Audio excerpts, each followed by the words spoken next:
पेरियार साहब ने तो ऐसे कठिन कठिन सवाल पूछ दिए कि अगर ईश्वर है तो बताओ वो हमेशा क्या भूखा रहता है क्या? उसे चढ़ावा चढ़ाने की जरूरत है? ये मैं नहीं कह रहा, ये पेरियार साहब ने पूछा है। अगर ईश्वर है तो वो छोटी बच्चियों के बलात्कार पर खामोश क्यों रहता है? अगर ईश्वर है तो किसी की हत्या जाति देखकर की जाती है तो वो चुपचाप देखता क्यों रहता है? इसलिए धर्म ने तुमको बनाया होगा, मंदिरों को बनाया होगा, तुम्हें बड़ा किया होगा।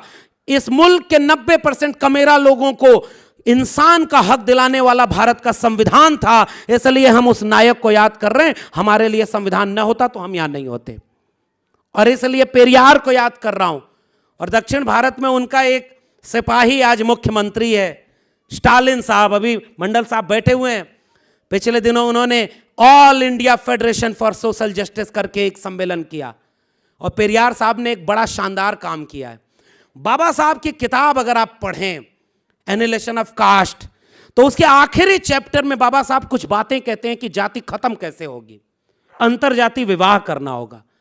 बाबा साहब के मानने वाले लोगों, एक बार दिल पर हाथ रख के पूछिए कि बाबा साहब का नाम लेना और जय भीम बोलना हमारे लिए आसान था, या बाबा साहब के बताए रास्ते पर कितने लोगों ने अंतरजाति विवाह किया? कितने दलितों में दलितों की शादियां आपस में जातियों को तोड़कर हुई? ओबीसी में ओबीसी की शादियां कितनी तोड़कर हुई? और अगर किसी ने शादी की तो हमने उसको स्वीकार कबूल किया क्या? अगर नहीं किया तो बाबा साहब का सपना अभी अधूरा है। इंटरकास्ट मैरिज बाबा साहब का एक सूत्र था, रोटी बेटी का संबंध।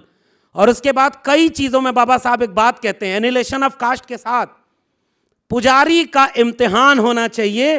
कोई मुखस्य जायते ब्राह्मण बाहुर नाम क्षत्रिय अगर है तो वही पुजारी नहीं बनेगा, रिटन एग्जाम होना चाहिए और पुजारी सब बनेंगे। पेरियार का एक वारिस स्टालिन अपने राज्य में हर जाति के लोगों को पुजारी बना करके क्रांतिकारी काम कर दिया। भाई मंदिरों पर तुम्हारा ही कब्जा क्यों? जब तक इस मुल्क के लोग मंदिर जाते रहेंगे